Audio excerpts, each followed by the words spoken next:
दोस्तों 4 सितंबर 1954 एकेन नाम के शहर वेस्ट जर्मनी में एक सैंटियागो एयरलाइंस 513 टेक ऑफ करती है दोस्तों, जिसे कि 18 घंटे लगभग लगेंगे पोर्तो एलेग्रे ब्राज़ील पहुंचने में। दोस्तों एरोप्लेन अटलांटिक ओशियन के बीच में ही गायब हो जाता है। दोस्तों अथॉरिटीज़ को लगा कि प्लेन क्रैश हो गया है और उन्होंने बहुत सी सर्च पार्टीज भेजी एरोप्लेन की रिमेन्स को ढूंढने के लिए, लेकिन दोस्तों उन्हें कुछ नहीं मिला। टाइम बीतता गया, सालों तक उस फ्लाइट का कोई पता नहीं लगा। दोस्तों सैंटियागो एयरलाइंस भी बंद हो गई, उसके 2 साल बाद ही सर्च को भी बंद कर दिया गया। दोस्तों हैरानी की बात यह है कि 3.5 डेकेड्स बाद 12 अक्टूबर 1989 में पोर्तो एलेग्रे ब्राज़ील का एयरपोर्ट एक अनऑथराइज्ड एयरक्राफ्ट डिटेक्ट करता है। दोस्तों एटीसी पायलट से कांटेक्ट करने की कोशिश करते हैं, लेकिन कोई जवाब नहीं मिलता।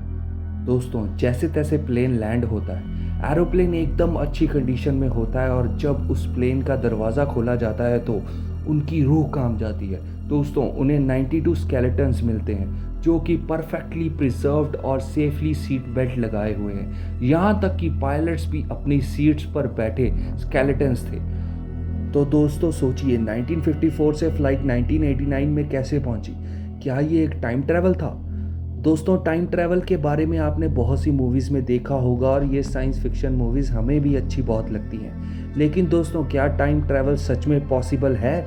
आज हम साइंस और फैक्ट्स को लेके यही डिस्कस करेंगे। दोस्तों टाइम ट्रैवल के ऊपर अकेली मूवीज़ ही नहीं बल्कि बहुत से सीरियस रिसर्च पेपर्स भी लिखे गए हैं। दोस्तों टाइम ट्रैवल कई तरह का हो सकता है, जैसे कि 1 वे ट्रैवल टू फ्यूचर, जिसके बाद हम अपने टाइम में वापस नहीं जा सकते। दोस्तों दूसरा है टाइम जंपिंग, जिसमें एक टाइम से दूसरे टाइम में जंप कर सकता है इंसान, वो भी वर्म होल्स की मदद से। दोस्तों तीसरी है, अगर हम लाइट की स्पीड से तेज ट्रैवल करेंगे तो हम पास्ट में जा सकते हैं।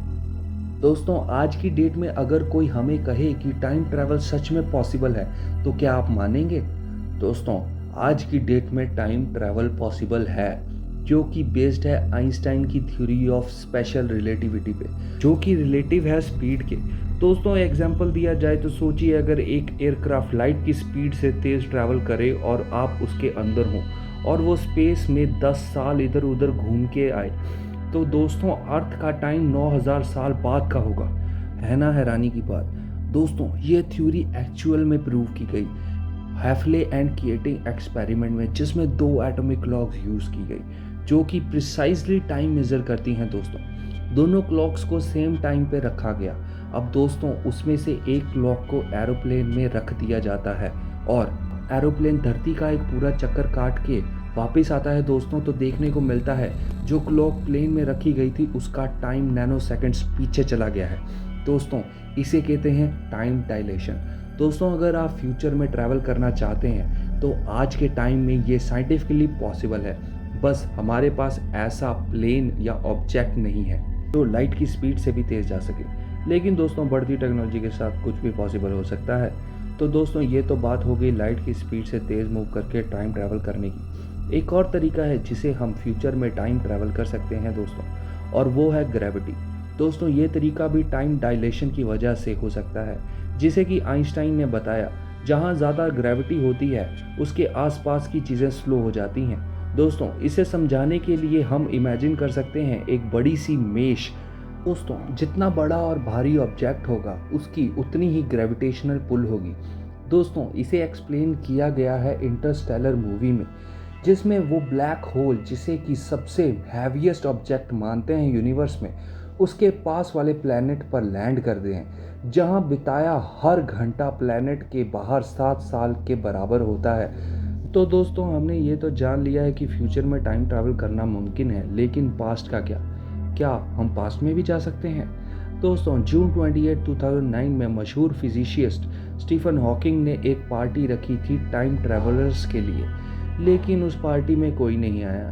दोस्तों ये एक्सपेरिमेंट उन्होंने यही दिखाने के लिए किया कि टाइम ट्रैवल एग्जिस्ट नहीं करता, और अगर करता तो हमें बहुत से फ्यूचर से आए टूरिस्ट दिख जाते। और दोस्तों दूसरी तरफ आइंस्टाइन का ये कहना कि पास्ट में टाइम ट्रैवल करना भी पॉसिबल है, जो ग्रेविटी मेश हम इस पिक में देख सकते हैं।